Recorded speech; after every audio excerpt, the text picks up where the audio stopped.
College Board released its full AP exam for 2020, which is almost safe to assume that this would have been the exam had you not had to go through this whole COVID thing right now. So I'm going to look at their synthesis essay in this video here and run it through in terms of like strategies, mindset, and also just attacking the prompts as if I was doing the exam or as if you were doing the exam, some of the key things you take away from this here. So without further ado, this one's about space, and in prior years there was one more prompt about space in terms of its costs and its like land usage and all that. This one's a little different. This one's more about space exploration from a privatized company, meaning if Amazon, for example, or Microsoft or whatever wants to build a space program, is it worth it? And if so, is it worth it for the general public, meaning you and I, people who really have nothing to do in space? So third paragraph here, and I'm going to read these pieces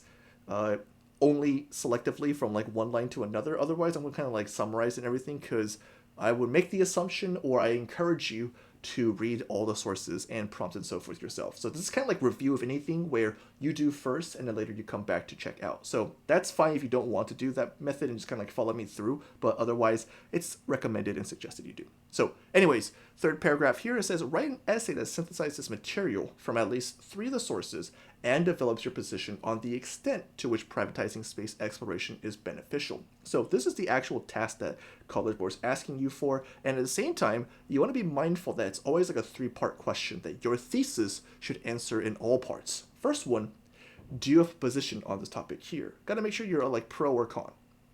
On the extent, that's a key word here because it means a limit. It means that to what extent, what limit, what sort of boundaries your stance holds regarding this topic of privatizing space exploration. It's it being beneficial. So you want to make sure that all 3 categories of the prompt are being addressed in your intro, in your thesis, being proven through your entire essay here. So you got 4 or 6 sources here, sorry. 2 of which are non-readings, and then later the other 4 articles, editorials, speeches, and all that there. Now for synthesis, a quick reminder, some of the bullet points down here that AP exam kind of provides for their guidelines and their standards here. Number 1, make sure you have a thesis, just make sure it's defensible, that you have an actual argument going on. Number 2, make sure that you're citing your sources clearly and explicitly. So they give you the luxury of being able to cite as like source A, source B, and so forth, but you can also just talk about the author's name. You can talk about, I'm referring to the table that's provided, and so forth. Just make sure you're explicit and you're using like very clear information and facts from each one. Number 3, they ask you for how your evidence supports your line of reasoning, so just make sure you don't just drop random facts into your essay here. You want to make sure that every evidence you use has a purpose to your topic, sentence, your thesis, and all that. And then lastly, just make sure your grammar is correct and that the writing is clear enough to read, because if your writing is super choppy, for your essay, argument can only score up to 3 instead of 4 because that's their guideline there. The choppy writing cannot go past a 3. So a little prior knowledge on this here. Obviously for any AP exam, you're not walking with any prior knowledge, but just to give you a little bit more for talking points, right? So in prior years, NASA was in charge of all the space travel and research and all that America had done pretty much. We get spurred by JFK regarding the, Cold War's race with Russia, the own desire for nationalism to push our research and technology of putting a man on the moon and so forth. And it's made some big strides. But it was largely, again, a NASA thing, not other people, not other corporations. It's just a government-run program. In recent times, people have invested into it and have successfully made space travel. Elon Musk, for example, has made his own program called SpaceX. And then Jeff Bezos also makes Blue Origin to send things into space, to send people into space. It's almost like space travel and tourism, right? So if you have the money, you can go and enjoy that. But as the prompt asks, does it really benefit us, the common person? And you could take a stance on either or, but otherwise that's the context of this entire prompt here. It just seems like common people are excluded. Take this example. I'll read this part verbatim real quick here. So, Japanese billionaire Yusaku Maezawa, he's the first customer to be a private space flight around the moon.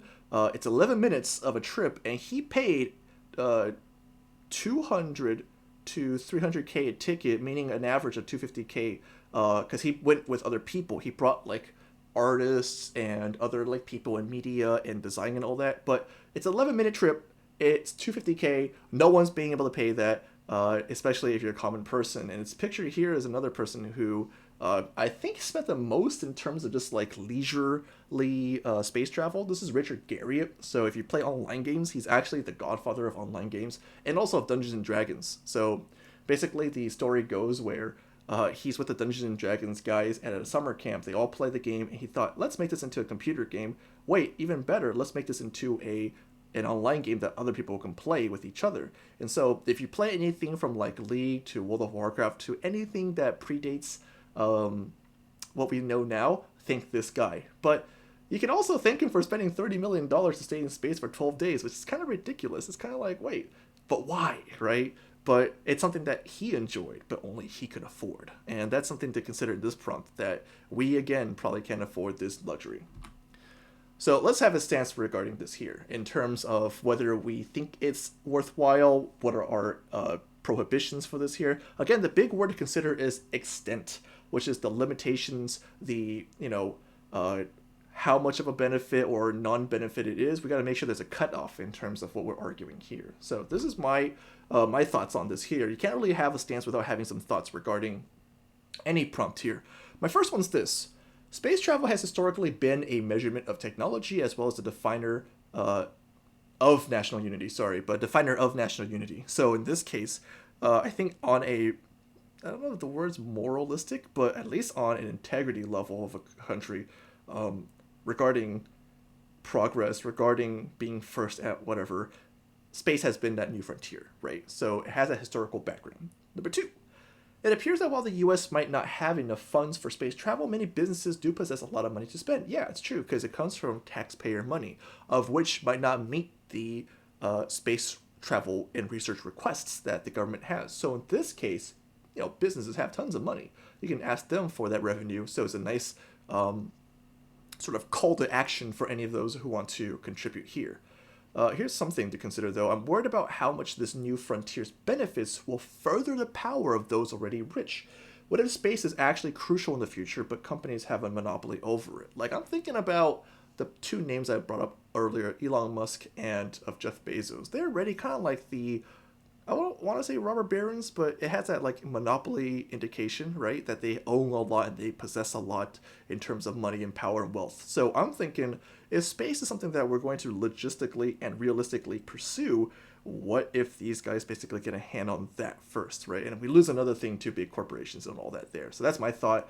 How much would there be a monopoly over space?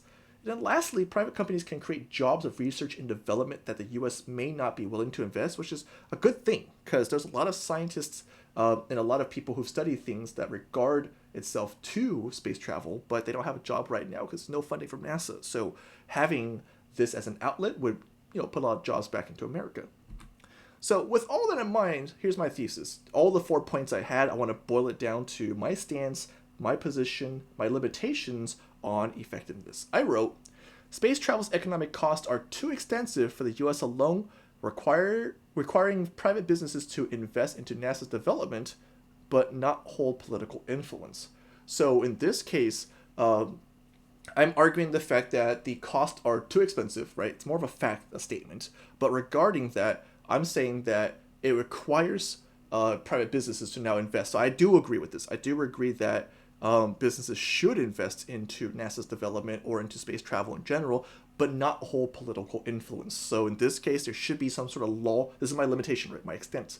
There should be some limitations as to what they can access, what they can sharehold into, and how much of a say they have regarding the politics of space, should that ever happen. So here's a bigger part of the video today. It's more about how you use sources. 6 sources, not all of them are readings, but otherwise you want to make sure you're interacting with all of them here. And this is what I usually do when I'm given any sort of research paper to do or any synthesis to do in general. I'm thinking about what are my thoughts regarding this source and what are some facts that stand out for me that cause me to think on this topic of, in this case, space travel, right?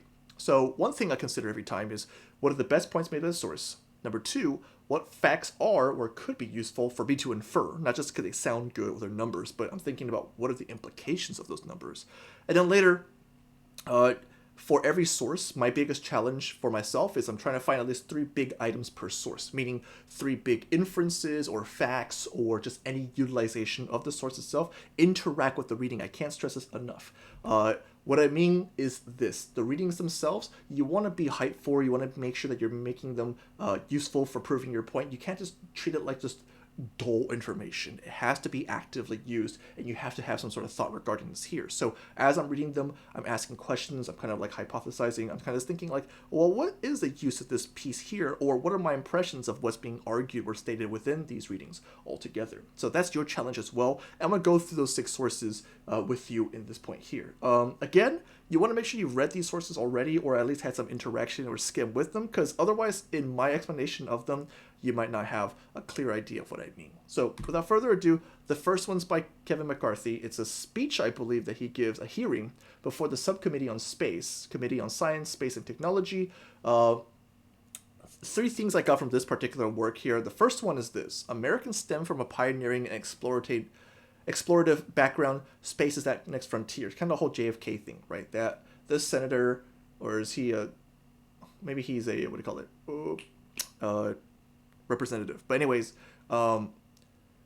he has a point regarding the fact that space has been that sort of fulfillment of American curiosity, of American science, so we should do it just like we've done in all sorts of pioneering in the past. Second point, travel may prove to be the next market, as was the Transcontinental Railroad and the dot-com boom. So in this case, we didn't know that those things were necessarily going to be like as lucrative and as powerful as they're going to be, but that's the thing, right? You have to be the pioneer to explore the possibilities of that. And then lastly, commercial spaceflight industry is good. It helps cut down the cost to 1/10 for taxpayers.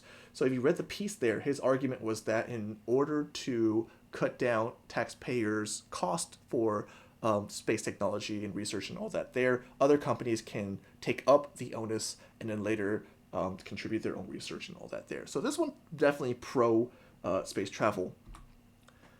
And number 2, Thrillionaires, the New Space Capitalist. This is by John Schwartz, and this one's like an editorial, like an opinion piece. For him, his first point that I dug out was, appears that many corporate people now funding space travel could have negative implications since they do it largely from fascination and self-interest. So here's a distinction between corporations and the government, right? Government's usually for the people, but corporations are usually for themselves. So the implication is corporate people are doing it for themselves.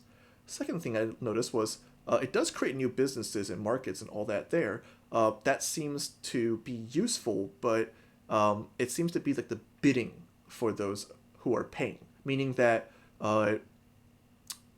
it's not necessarily a negative or positive connotation, but it does seem that they are just simply having their own insights and dreams and so forth, and they're letting other people fulfill those dreams rather than them actively pursuing it, which might have its own implications too. I don't know, but otherwise it seems that it's just a bunch of contracts being thrown out there, and scientists and designers are just kind of like willy-nilly working towards something that they're not themselves sure on what and how it's being used. And then lastly, NASA has lagged in previous years due to funding. Perhaps the funding here will lead to real progress for space travel. Yeah, it's been a long time since we heard like substantiated or substantial research done from NASA, at least to a level where people were like, wow, that's really crazy. In this case here, maybe private businesses can allow for that real progress to come true. And in source C, this is from, I can't really pronounce his name, Pappalardo, which is almost, it's a really funky name. But anyways, it's a book about advances in spaceflight. My first point here is this: it seems like there is a legitimate business coming afloat from people who want to experience space. Maybe one day we can go for sheep. So this definitely seems like a good investment in a sense that if you do one day in the future want to space travel, this is the first step, right? Reducing the cost and making sure this is like a regular thing in our economy or in our function of society here. It's a concern that it takes so much space, however. So a lot of this reading here was talking about how much land was being used, how many resources were being used, how much was needed for production. I'm just thinking like, damn, this money could have been used to solve a lot of like modern day issues as well, right? And at the same time, I'm thinking that a lot of the space being taken, doesn't the implication also mean that the environment will be hurt in terms of how much more pollution or how much more research or humans being on top of land or how much deforestation, whatever, would occur to create land for these research programs. That's my thought here, that there's a lot of dedication of resources for this business here. And then lastly, the intentions are good from this reading here, but also begs the question of what's in space for people. Because so far, at least from the prior examples and also from the readings, space travel really is more of luxury rather than actual research or of, I don't know, something more substantial, right? It just seems like you're just going there, cool, space, and you come back down. So in this case, it seems that it's a legitimate business so far, but it serves no real human purpose. This is the chart source where it shows the prices of space travel and all that. And really, just to speak openly and freely regarding my bullet points here, it just proves the point that this is not for common people. Because even though the tickets have dropped to 75K as opposed to 350K, that's kind of ridiculous in terms of the average. That's a middle class person's whole year's salary just to go to space for like, was it like 11 minutes or something like that? That's ridiculous. Most people will not afford or not partake in that. And at the same time, it's a 6-person trip, meaning that it's not really a full-fledged sending of masses to space. It's more so of like, hey, you and 5 of your rich buddies can go to space and have a good time. It's kind of like, I guess, but fine. I think the positive of all this is just, okay, costs have been cut, and maybe this is the first step into commercial-ready trips. I don't know. It's just an implication. In source E, it's just a picture of a family going to space and then later seeing the, blankness of space. And I combined it a little bit before talking about synthesis here with source D, where I'm thinking like, yeah, it's true. Let's say you go on vacation for 75K a ticket, right? You go there and there's nothing to do there. It's just touring, which touring has never really been a good thing because tourists usually are negative creatures. Because we read that piece early in the year, Ugly Tourists. Maybe us being tourists in space will leave junk and so forth. Who knows? And then the last one is a little bit of a more complex reading. The nuance is a little bit hidden here, but I'll kind of summarize it in just a point. Before a company, or NASA would be in charge of sending astronauts and so forth in space, a lot of legal stuff have to go through, a lot of disclaimers and all that have to be passed. So let's say, knock on wood, God forbid, that the shuttle explodes, killing the astronauts, right? They all sign up for it. The government understands, and the people generally understand. It's a national tragedy, right? That for the sake of technological advances, these people gave up their lives. So that's all signed and done.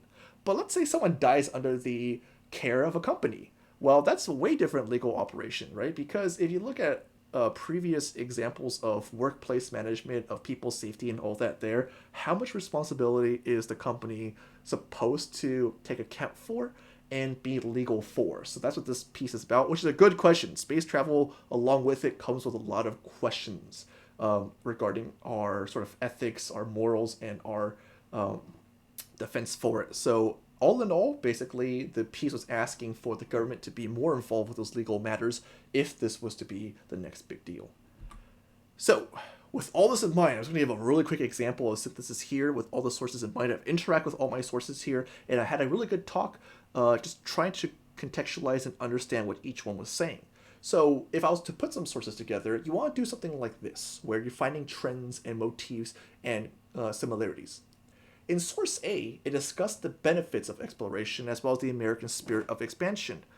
Likely, or similarly, source C discusses this almost Wild West investment game done by companies, right? All this money being poured in, all this sort of construction, all that. It looks very much like the banks, the railroads, the colleges of the past that Americans had contributed and built for. They didn't know how it was going to turn out, but they saw it as a necessity and they saw it as something that they wanted to do. And just like that, I've synthesized sources A and C, and I want to move on to my next sources and next sources and next sources. This is an example of actual synthesis where you're putting two sources together with combining idea. You don't want to talk about each source individually and then later, just talk about what the author intended in their work, but rather talk about your own ideas and seeing how they were related through a source with another. So all in all, it's just your testing of or the test of being able to make connections. The more you can do that with one source to another, the more successful you will be for a synthesis essay. I'll try to make an essay for this one here because it is a 2020 example, so there's no student samples, but